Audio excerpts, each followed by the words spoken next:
Hi everyone, welcome to my YouTube channel Daily Tutorials, where I provide you with daily tech tips and helpful guides. In this tutorial, I'm going to show you how you can enroll for an online banking account in Chase Bank through your mobile app.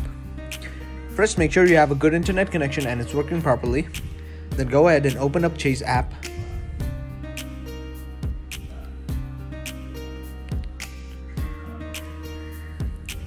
Now, to enroll for an account, you have to tap on the option that says sign up. Now select your account type here. I'm going to go with personal for this example. Type in your account or debit card number or your credit card number here.